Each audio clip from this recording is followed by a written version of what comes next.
Bonjour, je m'appelle Stéphanie Lagarde.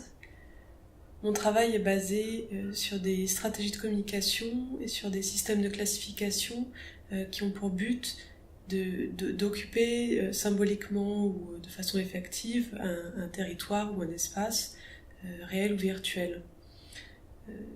Donc à partir d'une base de données qui peut être écrite, picturale, orale ou gestuelle, je déplace ou je déconstruis un contenu hors de son contexte d'origine pour créer de nouveaux assemblages, de nouveaux scénarios, de nouveaux scripts, alors qui relèvent souvent de la fiction, mais qui paradoxalement révèlent une intention politique ou idéologique d'origine.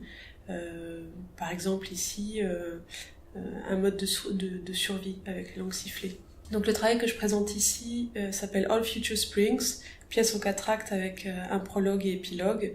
C'est un travail qui dure à peu près 29 minutes et que j'ai réalisé en 2016.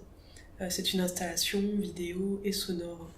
Donc la composition sonore est un assemblage de phrases en différentes langues sifflées que j'ai enregistré en 2014, notamment grâce à l'aide à la recherche du Centre national des arts plastiques qui m'a permis de partir en Alaska, dans les îles Canaries, dans les Pyrénées, dans une communauté Hmong à Nîmes, et aussi la composition est faite aussi d'enregistrements réalisés par des chercheurs qui m'ont généreusement accordé le droit d'utiliser leurs fichiers sonores.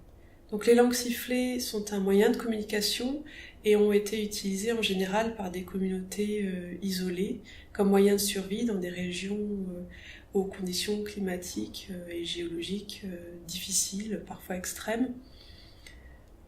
Donc souvent utilisées par des bergers, par des agriculteurs, par des chasseurs.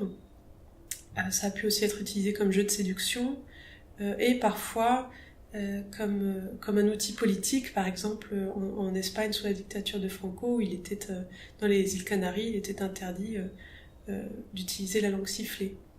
Donc c'est intéressant de voir comment ces langues se déplacent, comment elles se transforment, comment elles apparaissent et disparaissent selon les intentions ou selon les besoins de l'époque.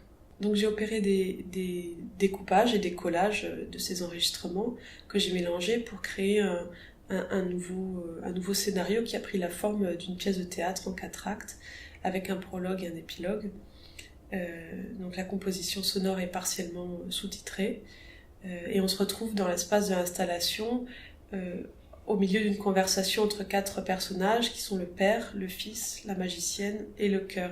Chaque paysage filmé est un acte de la pièce, donc ce sont des marqueurs temporels, mais ce sont surtout les personnages principaux de la pièce en quelque sorte, puisqu'ils sont les conditions d'existence de ces langages, étant donné que les langues sifflées se modèlent d'abord d'après les caractéristiques physiques et climatiques de l'environnement dans lesquels elles sont actives. Ce sont des prises de vue fixes dont les couleurs dérivent peu à peu vers des tons très artificiels, ce qui est mis en lien avec une composition sonore qui a aussi une sorte de décor de fond au début plutôt naturel et qui glisse comme ça vers aussi un environnement plus artificiel.